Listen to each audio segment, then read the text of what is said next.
And we're going to jump right into today's topic and all that good stuff. And shout out to everybody who's joining. Again, I'm Jade, and this is Jordan. So we're going to give the female and male perspective of what today's topic is going to be. And so I'm excited about going over this topic. This is one that one of our, Instagram homies recommended. So we're going to be doing that often, where we want people to tell us exactly what topics they even think we should cover. So today's topic, Jordan, is about projecting insecurities. Okay? So with that being said, Jordan, tell us, what does it mean when someone is insecure, and also what does it mean when they're projecting insecurities? All right, so when you're insecure about something, it is anything that you feel inadequate about, or that you don't feel that you're confident in, and it could be anything, ranging from maybe your height to being too tall, too short, or even something at your job, something that you may think that you're not good at. And so when you're feeling inadequate or not good at something, you begin to feel stress, anxiety, and it begins to impact you psychologically. And then when you're projecting, and I feel like there's two forms of projecting. One type of projection is when you take that insecurity that you're feeling and you try to put it on somebody else, and you try to say that they're inadequate or that they struggle with that thing that you're actually struggling with. And also, when you're being self-deprecating and you say, you know what, I suck really bad at this, or I'm not good at this, and you really put yourself down, that's another form of projecting, because you're trying to downplay what you're insecure about. And so there's different ways for us to express our insecurities and to manage our insecurities. Okay. I appreciate the feedback on that. Okay, question then. All right. Are you insecure? Yes. So last week we talked about vulnerability. And so in the essence of being vulnerable, yes, I am insecure. I feel like if we look at it, if we take a step back and you're self-aware, which is another thing that we all can continue to work on, I feel like deep down we all have something that we're insecure about. It may not be a huge insecurity, something that makes us really anxious all the time and that plagues our minds all the time, but there are certain things that we can constantly improve on. And so yes, I would like to say I am secure about a range of things, and in the process of being insecure, you can either deal with it, and that's what I like to do. I like to deal with it rather than project, rather than put it on other people. You can seek therapy, and things like that. But yes, I'm insecure about things like, one, my height. Your height is an insecurity. Yeah, so the reason why my height is an insecurity is, so I'm an average height for a guy, I'm 5'9". However, I hang with a lot of tall people. All my friends are tall. All my friends are over 6 foot. And so it's very obvious that I'm the short person of the group. And so when you're hanging around a lot of people who are taller, yeah, you tend to be insecure. You feel inadequate because they can reach, just to start off the bat, they can reach things that I can't reach. They have longer wingspans, and then I'm very athletic. So when it comes to athleticism, usually the taller you are, the better you are at a specific thing. Whether it's football, you can catch, you got longer range. I box, you have a longer wingspan, which means they can reach me before I can reach them. And so, yes, sometimes I have insecurities about my height, but so rather than, I can't project that, I can't, tell them that they're short. But what I do is, to make myself feel adequate, I just train hard. I train as hard because there are ways in athleticism to overcome, being short. And so that's one way that, you can overcome that without allowing it to plague you and burden you. Okay. So first off, I appreciate you being vulnerable. So you say you're not going to ask me? All right. Jay, you're perfect, right? Oh, you got jokes. All right. So Jay, all right. Okay. No way. This is the kind of petty, authentic mess that we were trying to deliver. Anyhow. All right. So I think you're perfect. Oh, thank you. I'm perfectly imperfect, actually. I'm perfectly imperfect. So, as you are perfectly imperfect, what are you insecure about? Whew. Okay. This might come as a little bit of a surprise. Okay, all right. Let's set up for this. I am insecure about whether or not I'm going to be successful, and how I measure up, among other people and things like that. I think that one of the things that makes me stem and drive so hard and push forward on a lot of things is because I'm constantly worried about how I measure up to the next business or the next coordinator or the next business consultant. And so I deal with a little bit of insecurity and put a lot of pressure on myself sometimes, which makes me, burn out, right? It causes burnout. There's a lot of different things that stem from being insecure as well, which also makes me have a little bit of a rebuttal spirit. I can be, someone who can potentially like fight back on something, like gotta prove you right. I've done a lot better with this over the years. So because one of the biggest things that I've done is trying to acknowledge like everything doesn't deserve a response, right? Like, I can only control me and how I interact. And if they're going to believe that I'm right or not, it's going to be their choice to believe it or not. So because of that, it has been, it's been a struggle, like having that feeling of insecure, vibe on business and things like that. But I do feel a little insecure about those things. And, it comes off as like being super strong and like dominating in business. But there's many times, especially when the pandemic, hit, I didn't know what to do. I was like a fish out of water. Like, hadn't even been full-time entrepreneur for a whole 12 months. And this was my first huge challenge that I was dealing with after like 10 months of quitting my job, right? Yeah. So, fortunately, I believe in myself enough to push forward and say, like, whatever I want, I'm going to manifest it. But yeah, there's a sense of insecurity that comes into play when you're dealing with that piece of it. Now, yeah, that's definitely understandable, especially in business, because a lot of times in business, that's your livelihood. Even if you work another job and you start another business, you're either starting to acquire extra income, or you're doing that business so that you can eventually leave your current job and do that on your own. And I know with you, like you said, you quit. So now, like, that's nothing wrong with being insecure about that, because this is your livelihood. This is how you survive. And so that's normal to feel inadequate, because every day you have to come out and be better than the competition in order for you to be great. Yeah. So that's definitely normal, and not, it's normal to be inadequate. It's normal to feel that way, but then it's how you deal with it. Right. And so like you said, you have a rebuttal spirit, or sometimes you can be, you can have a rebuttal attitude about you. Do you think that's a form of projection, or do you think that's a form of projecting? Yes. Okay.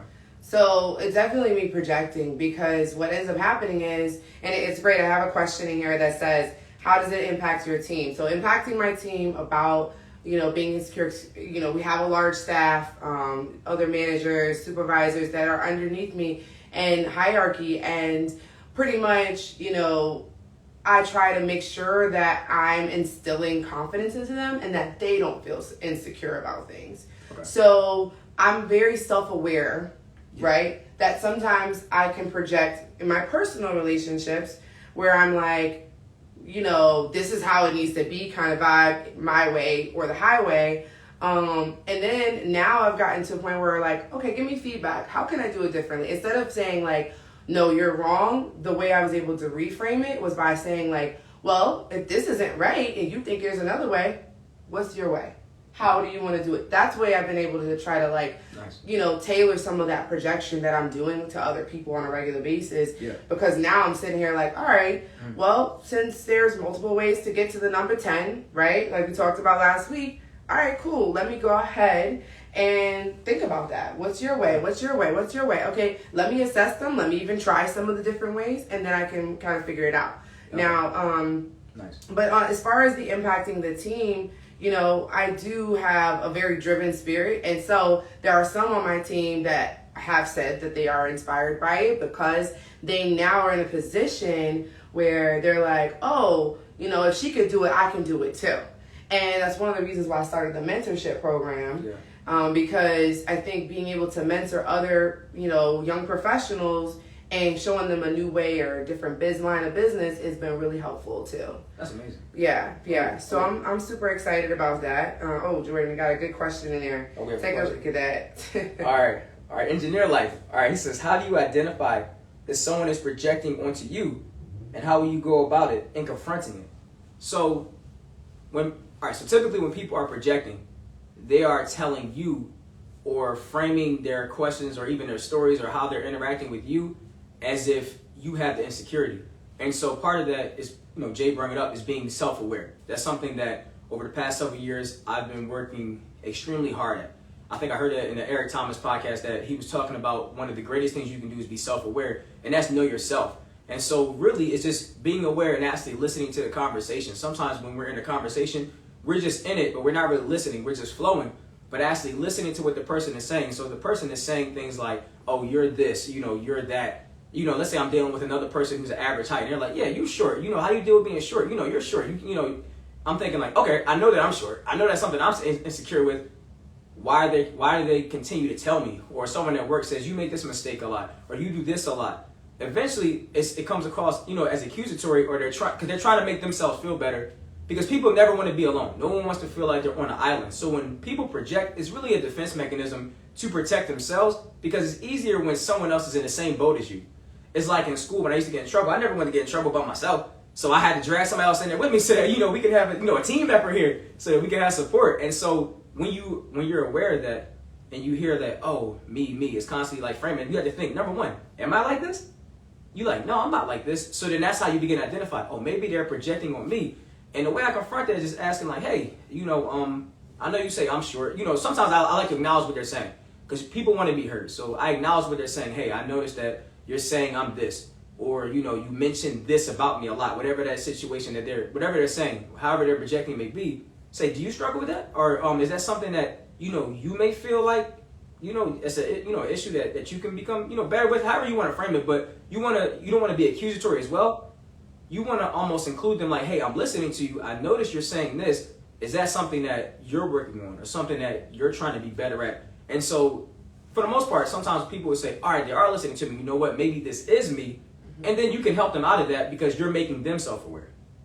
And so I feel like that's a way to identify, projection and to confront it. We don't always have to, be aggressive in our confrontation. Many times, you catch, more flies with honey than vinegar. And so, even though people are projecting, you have to realize that it's a human thing. It's normal. It's natural to be insecure. It's natural to, to project and just, be kind about it and try to help that person through it, whether indirectly or directly. So for the question, for those of you who just joined as well, the question is, how do you identify if someone's projecting onto you and how would you go about confronting it, right? So definitely valid points that Jordan brings. I just want to go ahead and add to that, which is reframing your mindset to a more positive mindset.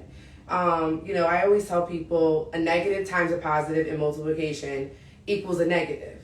And so typically it's very hard to override other people. And if you're a positive person and overriding them to be positive as well, but you just have to focus on what your part and your role of this is too, as far as your communication. So even using the word confront, for instance, instead of saying, I need to confront this person, reframing it and saying, I need to discuss this with this person. I need to have a conversation with this person. Because a confronting scenario could be very negative and could come off really tense. And also, you're like, if you come in the mindset like, I need to confront, it's only a little bit combative and almost like, you're ready for war. Like, I'm ready for like the argument of all arguments, you know what I'm saying? And instead of it being like, let's have an open discussion.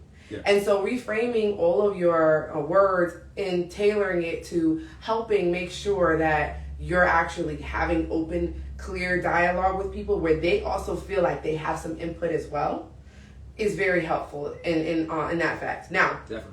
I have this method, Jordan, that I call the Trojan horse method. Okay? Mm-hmm. So I tell a lot of my ladies this. I'm telling all my secrets, but I'm going to tell y'all anyway. So I have a Trojan horse method. So say you're in a relationship with somebody and you have some issues that you need to confront. Again, you want to confront them. But instead of confronting them, you need to have open dialogue and try to figure out how to tailor the conversation. Mm. So everybody knows the story about Troy and Helena of Troy, right? Oh. Yeah, just to give you a quick recap. Okay, go ahead. They were in a war with each other, and basically one side of the faction war, they act like they quit, and they act like, they were going to give up, and they gave a gift of a Trojan horse. And what they did was, inside that Trojan horse were a bunch of soldiers, and so when the enemy let their guard down, they brought in the Trojan horse. When everyone was relaxing and rejoicing and eating and drinking because of the victory, they left the Trojan horse and took over and won from within. Mm-hmm. So, like a sneak attack. Like, people don't see it coming. You know what I'm saying? So for instance, right, you're in this position where, again, you want to have this open dialogue. Mm-hmm. And what I try to remind anybody, you catch more flies with honey than vinegar, okay? Right. So come off with it with a nice, presentation. Mm-hmm. So for instance, if you go up to your man, ladies, this is for you. You go up to your man, you're like, I need to talk to you about this. I feel some type of way about something, and I need to that's automatic. You put his defenses up, right? We got to play into the offense. So now you're over there confronting your guy, and now you're going to get a reaction that you didn't really want. You wanted to have open communication, but you didn't set the tone for open communication. And this goes for fellas too. We got to make sure that we are not confronting, but, conversing with the next person, right? So now we're in a situation where we have accomplished nothing. You just said a bunch of words, and he barely heard it because he didn't really give a crap about what you had to say. And this also goes in the workplace. This is transferable across all relationship building. Now imagine, ladies, you go up to your guy and you're like, hey, boo, I just want to get your opinion on something. So he's like, oh, she wants my feedback. Yes. All right. So I even tell my girls, I'm like, go on and rub his shoulders while you ask him at the same time. Just do it. So I'm like, hey, go up behind him on the chair, rub his shoulders, and be like, hey, I have something on my mind. I just really need to get your opinion, your perspective. You're giving that person an opportunity to express themselves. Now, ladies, gents, if you really don't give a crap about what they got to say, it is what it is. You know that you're right at the end of the day. You really just expressing something. You don't have to tell them that. You don't have to show them the game, the play. So now the play is you're going to go in, you're easing in, you're really nice and sweet. So you go in and you start the conversation, be like, well, this was what happened. And, I'm just trying to make sure we have a really good, easy way to do this. So for instance, Jordan, so I noticed that, your perspective, you left some dishes in the sink. Okay. And in this particular situation, in my mind, I'm thinking roaches, right? So you left some dishes in the sink. And so Jordan, what do you think would be easier? Can you help support me a little bit more, on washing dishes or whatever the case is? You see how that comes off a lot nicer than you left dishes in the sink and you need to wash some dishes. Comes off a little bit nicer, smoother, rolls off the tongue real nice too. And then of course, maybe we could work out a dish schedule. Maybe we could, what do you think about incorporating a dish schedule? Having a conversation about how you guys can resolve the issue. This is just an example, but you know what I mean. Yeah. I think it's been helpful, Yeah. Let me know what you guys think about how you're having helpful conversations and being able to communicate better with not just your partner, but your colleagues in work as well. But being able to come in, that sneak attack, you come in soft, you know what I mean? And you don't have to raise your voice. People, and I don't talk to guys on this, I'm talking to my ladies on this one. We don't have to raise our voice to make a point. I can't tell you the last time I raised my voice to somebody because there's no need. Now, somebody made a joke about me though, Jordan. They told me I was verbally slashing them. And I thought to myself, well, dang, they said it felt like a verbal slashing, even though I did not curse at them and I did not raise my voice. But the end of the story is, hey, I got my point across. Right. So anyhow, let us know for sure. So yeah, develop to overcome. Thank you. The word usage is important, and knowing your audience, how you speak to them is huge importance. Yes. Because if you're coming off like a jerk, and nobody wants to deal with you or talk to you if that's the case. Right. Check yourself first. Yes, and if you have any specific examples of how you think people may be projecting, drop them in the comments, and maybe we can try to curate a response. But like Jay said, what I like to do is I like to compliment before I say something. So let's say we go back to the dishes example, be like, hey Jay, I noticed, you vacuumed and, you cleaned the kitchen. I really, really appreciate it. I was busy at work. That was a great help to me. I just also noticed that there were a few dishes left in the sink. Now, we both don't like bugs. So now I established a commonality here. We both don't like bugs. We want to keep them away. And I see you already keeping clean. Could we just, keep dishes, out the sink overnight? Because that's usually when bugs come out when we're asleep, and, we can just resolve that issue. Right then and there, I gave her a compliment, so now her guard's down. I made her feel good. I let her know that I'm aware of the situation and I'm aware of what she is doing instead of coming just to straight criticize. And then I establish commonality, hey, we both don't like bugs, and sometimes dirty dishes can attract bugs, so can we both work together on keeping, dishes out the sink? And you see, I said, can we work together? Right. Although, I may be better at the moment, at leaving dishes out the sink, I say we because it doesn't hurt me to say we. I already know I'm good at keeping dishes out the sink, so I say we because I now established that it's not just her.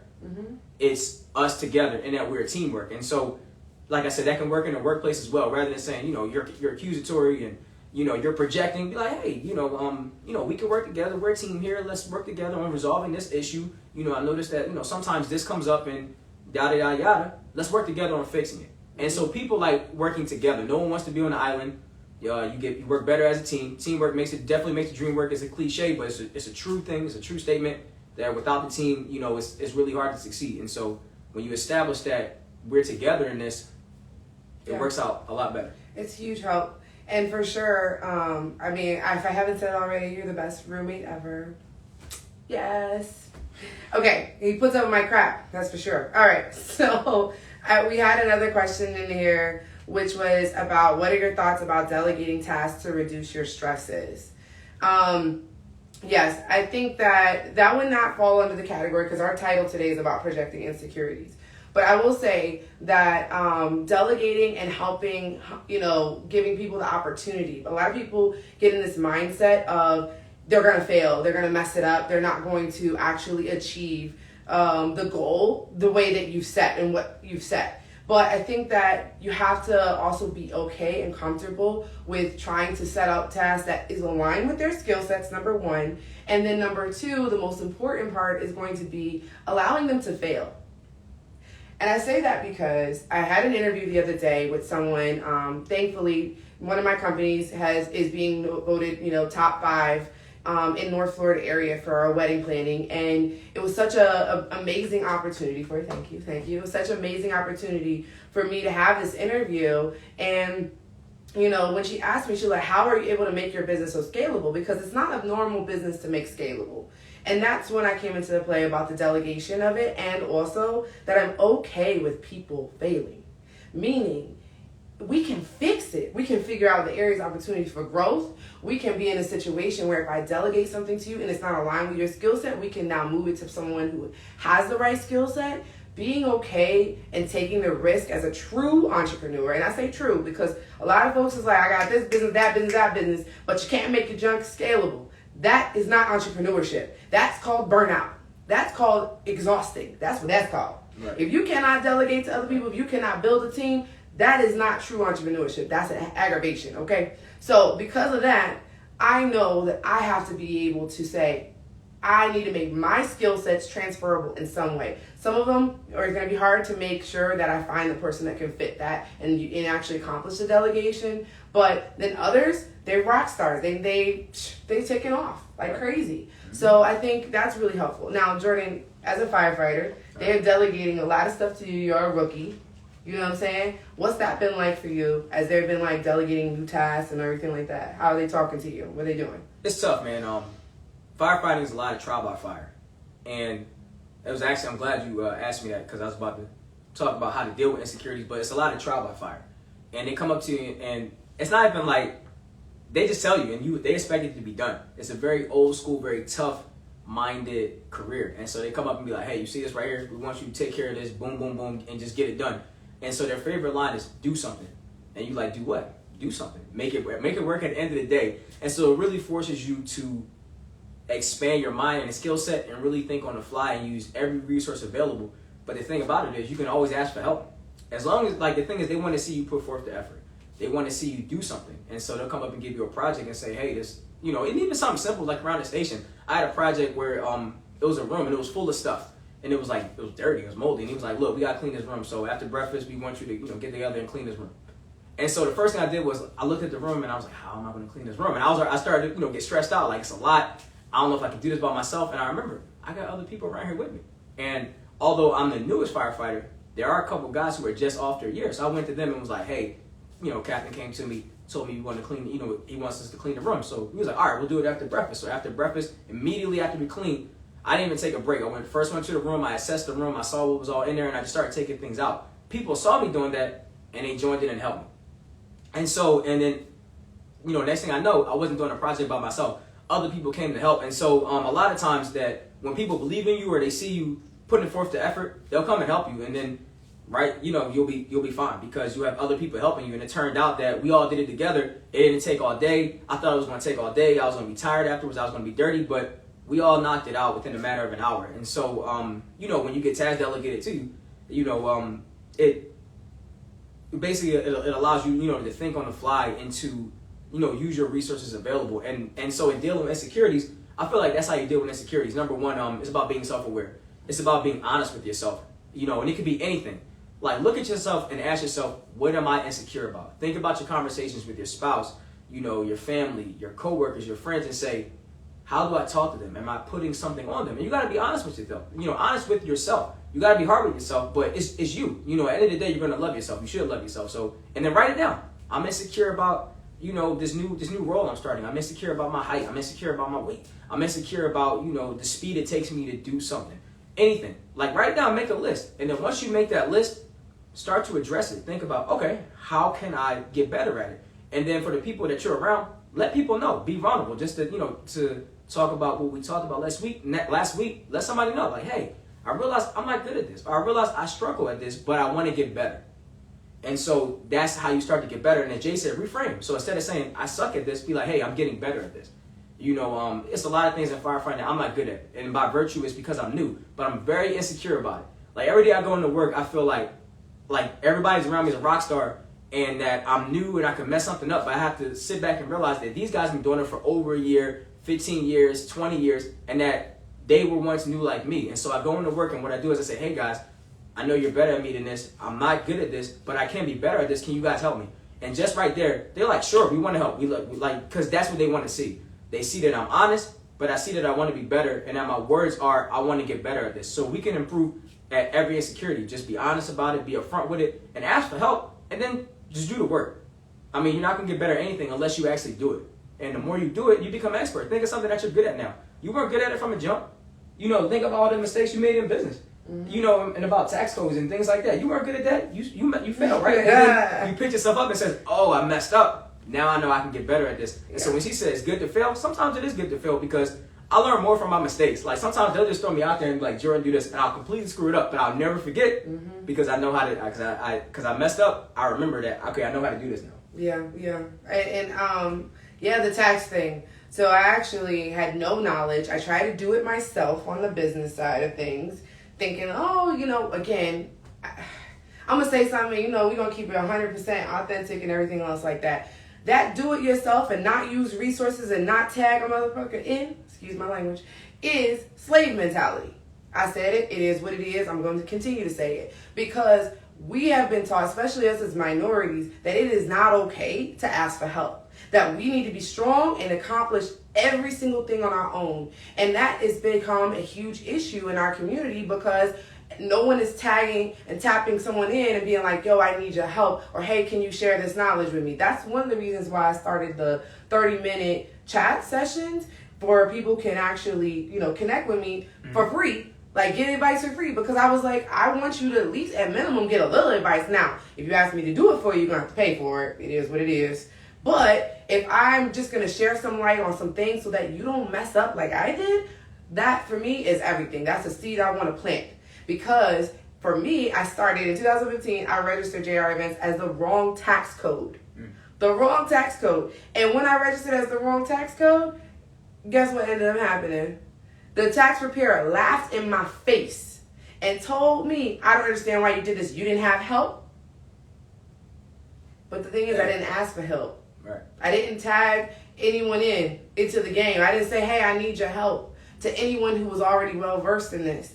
And instead, I try to do it myself. And so I say that to say, anybody who's out there that's doing things themselves, like, please get help and resources. You're wasting time and energy not tagging someone in, not asking for advice or scheduling the chat, not talking to your coworkers, and he would try to do and clean that room by himself.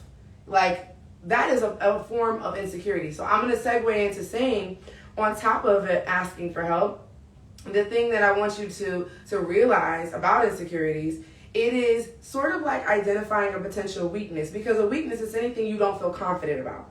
So it's equal. It's one and the same. So if you're not feeling confident about something that you do on a daily basis, or whatever that, scenario is or something you have, it's your job and your responsibility to change it. Now, unlike the height thing, which is, I don't see it as a weakness. I like the fact that Jordan talked about reframing, that he felt like he was in a position where he was like, yo, I'm going to use my height to my advantage, because there are some sports that are beneficial if you're not tall. So, and I'm talking like 6 feet and over. So at the end of the day, if you reframe it and you utilize what you feel insecure and find the strength in it, that also can help you as well. But all weaknesses are just opportunities to learn and opportunities to gain strength. And there is strength in identifying your weaknesses, because once you identify you got a weakness and you flip that bad boy on everybody, you're going to be winning. And it's no longer a weakness. It's no longer a weakness. It's a strength. It's no longer. So yes, I'm super excited. A shout out to Simone. Yes, I'm your business strategist, girl. I appreciate you. She's so funny. So on the back end, I think that, I wanted to really tap back into the projecting insecurities about this too. Is, have you ever, because I know I have, and I'm going to talk about that. Have you ever projected, and then also have you dealt with any or dealt with anybody being insecure? Like, on the back end because you projected. Oh yeah, I've definitely projected. In the workplace, like it just not being good at things, or like for example, like I've gotten better at public speaking, but I used to project on people all the time. I would critique them like extremely hard, and then I'm like, wait a minute, don't I struggle with this? I was like, yeah, when you public speak, you can do this, and it turned out it wasn't even like feedback anymore. It was to the point where I was constantly criticizing, like, hey, you stood wrong, and you said this so many times, and you said and you weren't looking at the crowd, and it was like, oh, wait a minute. And then thank God for self-awareness. One day I realized, like, wait a minute, I do all this stuff. Like, why am I talking to him like that? And it just hit me. And I'm glad nobody had to expose me. Look, you rather expose yourself than having someone else expose you. I'm glad they didn't call me out and say, hey, Jordan, you do all this stuff. But I mean, I think sometimes subconsciously we do it and we don't realize it. And like we accusing our spouse, our coworkers of doing things that we do. So it's always good before you say something to look internal and be like, hey, do I struggle with this? Hey, do I do this? And so that when you finally do talk about it, if you are, you can reframe it and say, you know what, I struggle with this too, but I noticed you do this too. How about we work together to fix this? And then yes, I've dealt with somebody who was projecting on me. They would constantly like tell me that I remember it was boxing. I worked really hard on my form and my footwork, and they would constantly tell me like, hey, you're not turning your arm enough, you're not doing this enough, like, hey, your footwork is not good. And so what I did was I filmed myself one day, and when I watched the film, I was like, I'm actually doing all of this perfectly. And so and then the next day I went back to training, and I noticed that everything they were telling me that I was doing, my footwork wasn't good, I wasn't twisting my arm enough, my form wasn't good. I realized that they actually weren't doing it. And so, the good, thing with boxing is a competition. So one day we got in a sparring match, and we were in the ring, and I got the better of them, and so they were pretty upset. I'm like, hey, I noticed you were telling me that my footwork wasn't good and that I wasn't twisting my arm, but I noticed that you weren't doing that as well. Let me help you out, let me get better. And so that helped me get better. And especially like in boxing, it's a competition. In a lot of ways, we're very competitive people, and so you don't want to be inadequate. So what you do is you put it on others. No one wants to be inadequate. No one wants to not be good at something. And so many times indirectly we put it on others. And so, in the essence, I could have been mean about it. I could have been like, yo, I just beat you in a sparring match. But I was nice about it and said, hey, look, I noticed you said this about me, but I actually noticed that, you can improve a little bit on this, and it'll probably, make you a better fighter. And me and the guy actually became a lot closer because of that. And so it's all in the way in how you deal with something. People are always going to project on you. It's life. It's human. To to be insecure and to project because we want to feel better about ourselves, but just like we mentioned earlier, man, it's all in the way in how you respond and how you deal with it. Yeah, for sure. So I'm gonna tell you about the time way back when I had to deal with projecting insecurities. My second husband, who I'm now divorced to. He told me that he didn't think he was good enough for me. Now, Jordan, I'm going to ask you a question here because I've read a lot of things. I couldn't understand it. Why would you tell me that you thought that you weren't good enough for me? And then maybe it hit me, and I want you to tell me what you think about this. I was thinking that after I've done some self-awareness, some searching, that when he's saying he didn't think he was good enough for me, because he probably didn't want to have to be what it took to be good enough for me. Meaning, he didn't want to level up. Okay. He didn't want to level up, and instead of him not wanting to level up, he just kind of hung down low on the radar and behind the scenes, didn't really like step up kind of thing. Yeah. And instead, it's like, I talk about that measuring scale, right? 1 out of 10. So if I'm operating at an 8, 9, trying to get to a 10 on the scale, 10 being the best, right, at what I do, then if he's operating at a 5 or 6 and he has to meet me anywhere on that metric that's above the 5 or 6, then that means he's having to level up. Yeah. So he's feeling like he can't reach the same heights and levels and things of that nature. And I had to explain to him then, and it didn't help. I mean, we got divorced anyway, but, I tried. So anyway, I tried to explain to him that what I do and how and me dealing with his insecurities, it has nothing to do with his skill set. Like, we're not created equal. I never projected onto him that he should do better and be better and have more skill sets or have what I have. We're two totally different people. And so on the back end, when you have a team element, this person does this well and this person does this well. Everybody has to play their role and stay in their lane, right? Entrepreneurship wasn't his lane. You know what I'm saying? So, Jordan, what do you think about a man telling a woman he doesn't think that he's good enough? Honestly, that's a good point. I never would have thought about it that way, but now as you say it, you're right. You're right. When someone tells somebody, "Hey, I'm not good enough for you," it's usually them saying that I see you at this level, and I don't know if I'm going to get to that level. Or a lot of times in this, or if you don't want to be at that level. Or I don't want to be like, look, you're up here. I don't want to work as hard to be up here because that means I'm gonna have to step my game up to get to up here. And a lot of times, that's hard work. There's different levels in life, and we all have different levels, and you got to decide where you want to be. I tell people all the time, or do you want to be great? Do you want to be average? Do you want to be trash? And you just you stick to that level. And I think it was him like realizing that like I'm good where I'm at. I don't want to go the extra mile to be up here, and that I don't know if I have the tools and ability right now or the capacity to even get to up here. So I'm gonna just say that I'm not good enough because it could have been reframed. He could have said, I realize I'm not good enough, but I want to work hard so that I can be. And that'd have been an honest assessment. And Jay could have been like, you're good at this and that. So in some ways you're good enough for where I need you, but it was almost like I concede, like I have to quit. I got to take a step back because I'm never going to be at this level. Yeah. And so it says there, Jerry the Great, I appreciate you. That's also a man's cop out. You darn right it is. Yeah, and like he straight up told me, Jordan. He said, "Yeah, I just want to live a simple life." I said, "Yeah, what?" Yeah, I can't even argue with Jerry, man. Like he did. He copped on out. He was like, "Look, like you doing a lot, and I don't know if that a lot is for me." Type of vibe, Jordan. So because it is when you say you're not good enough at something.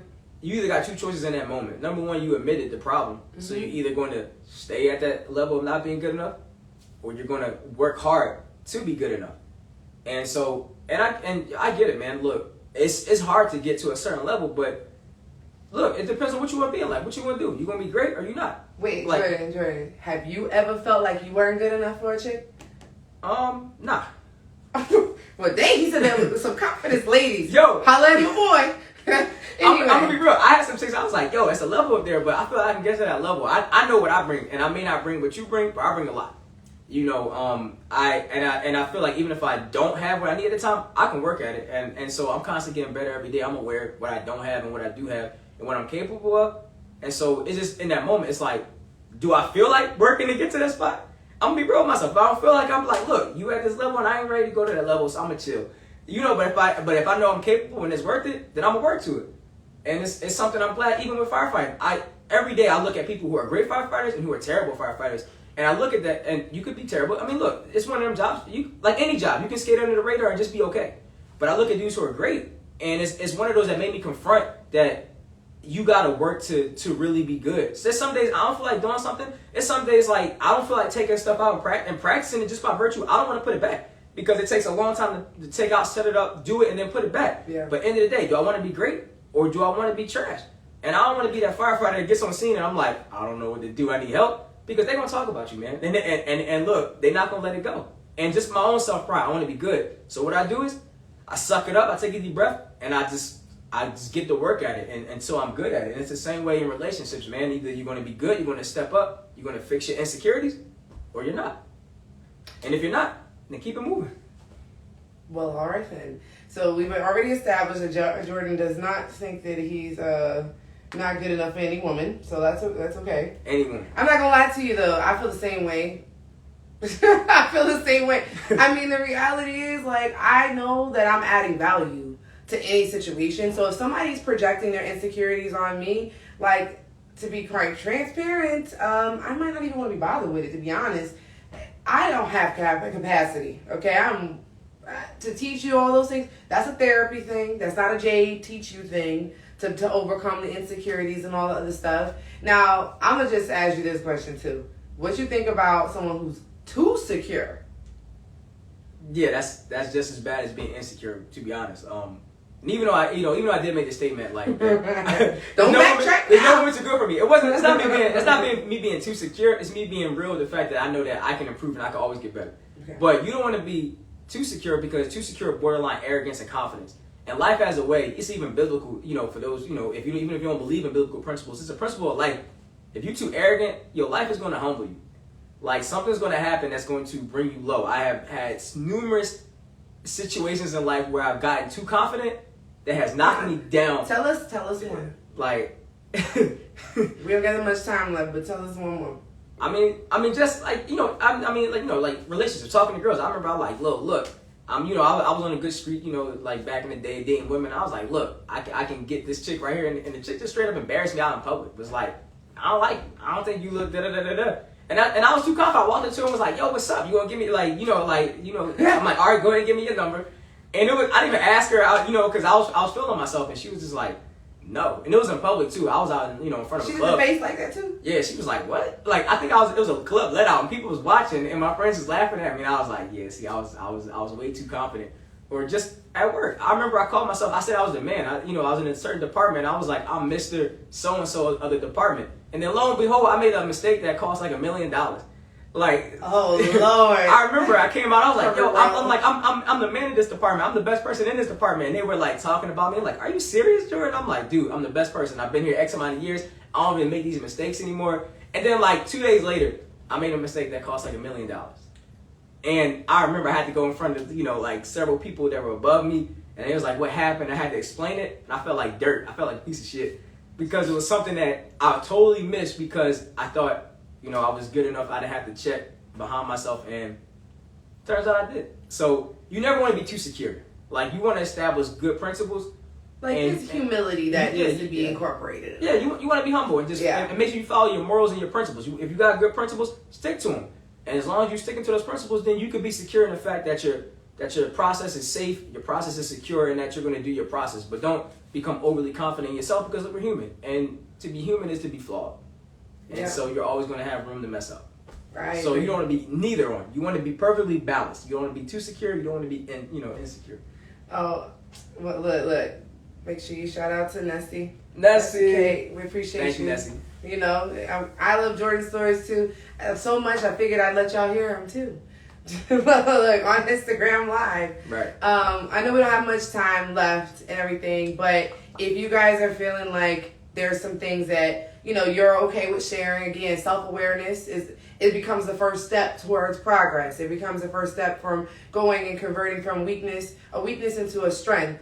And so if you don't mind sharing, you're welcome to drop a comment in here and let us know what are some of the things that you struggle with being insecure about. I know I talked about me struggling to feel insecure sometimes about business, and that I'm doing the right thing and that I'm working towards the right goals. I mean, I'm definitely flawed in that, and trying to sometimes overcompensate in areas where I don't necessarily need to, but I do it anyway because I want to be looked at as a high performing, entrepreneur.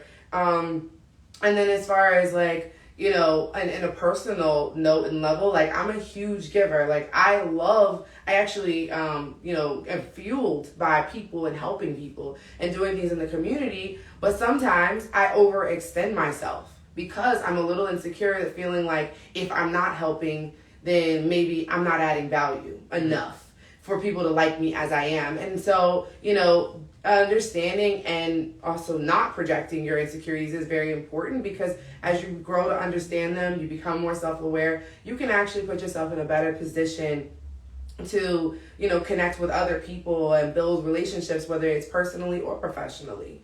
So it's really important that, again, yes, develop to overcome says staying humble is key. I agree. It definitely is key, for sure. But I appreciate everybody who's, you know, tuning in. We're going to share it and post it on YouTube. It's going to be saved and hard posted to the story. We want to be in a position where we can continuously share authentic conversations. We'll have another conversation next week. We don't have a set schedule. I'm going to be transparent again because we are dealing with a firefighter schedule.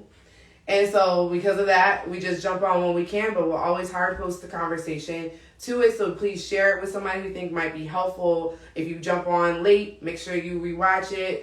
We're definitely trying to drop some gems and help out and make sure that we're providing a very authentic conversation. We're here at the house, vibing, chilling, talking about some real situations. That learn from our mistakes. We want to learn together. That's all we want to do. We don't know everything, but we made mistakes. We just want to learn and grow together. Exactly. So we appreciate you guys for jumping on, and we'll try to hit you up next week on another live.